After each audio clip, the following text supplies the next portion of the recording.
Hello, I'm Jacob Beach with the Prepper's Bunker Outdoors. Today, we're going to talk about the cold steel Gurkha Kukri. There's a lot of words that come to people's minds when they see this knife or hear of this knife. It's a classic. It's almost achieved a mythical status. You see this knife, and knife people know that's a cold steel Gurkha Kukri. Man, this knife's been the same for 30 years now or something. It's obtained in and of itself, Jimbo, a status within the knife survival and fighting community. So let's take a look at it, look up close, look at the specs, and see if it still belongs in today's knife market.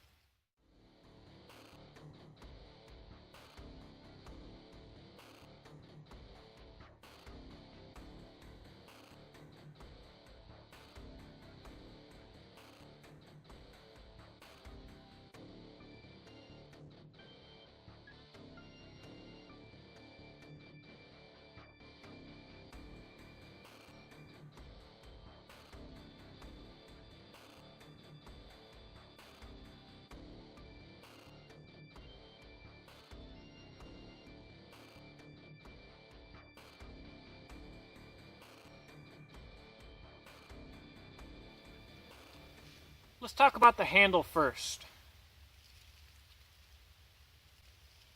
I would really like to talk about the handle last because it's the only thing holding this knife back, in my opinion. But we'll get to that in just a moment.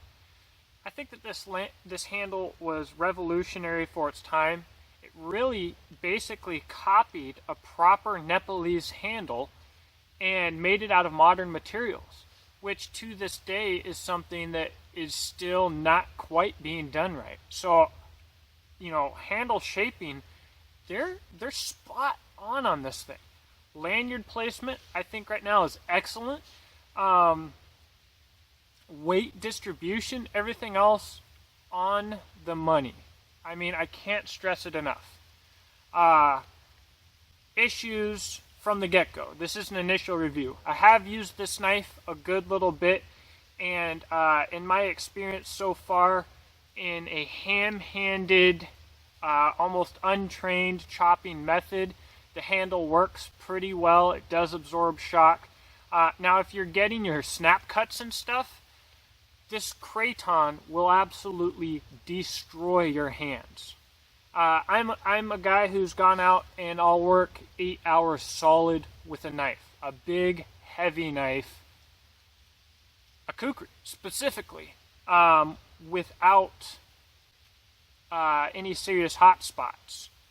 I'll get hot spots with this thing with proper form in a matter of seconds. Light work in a matter of seconds. Alright, so your next issue, the tang does come all the way down in here, but you can get separation from the blade. So my dad, my whole life, has had a cold steel Trailmaster, same handle design, and handle just started coming loose, rattle around in there a little bit, and we had to send it off to a friend, Granite State of Mind, on Blade Forums, and he did a micarta wraparound handle that was just wonderful. Brought the Trailmaster to a whole different level. I mean, really, really incredible. But you have a hidden tang knife. They have huge benefits, but they do have their detriments, specifically the way that cold steel does them.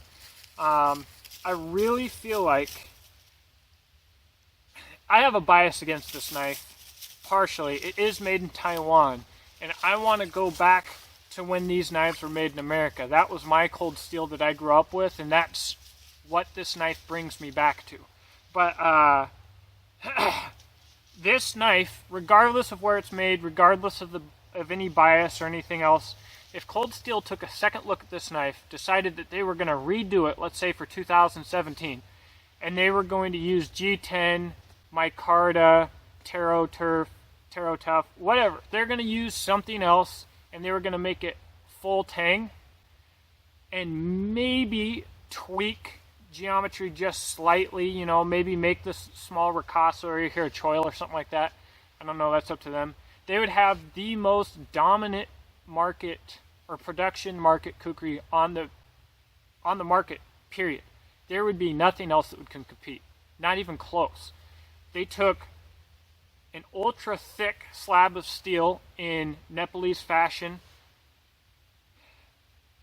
I'll get to that here in a second. It would be absolutely dominant. So what we're going to talk about next is the blade. This blade is what, for me, harkens back to the cold steel that I grew up with. An extremely fine edge. I mean, they do this grind right. Full flat grind, fine edge, high carbon steel. They used to use SK5, which in my opinion is preferable. It's like a 1080 equivalent. They now use 01, which I think is less ideal for this knife. But the weight distribution, the edge geometry, the balance, we're talking about something that is just designed right, and how it coincides with the handle is almost perfect. That's when I was talking about the handle. I was having a hard time staying on track, trying not to talk about the blade while I'm talking about the handle.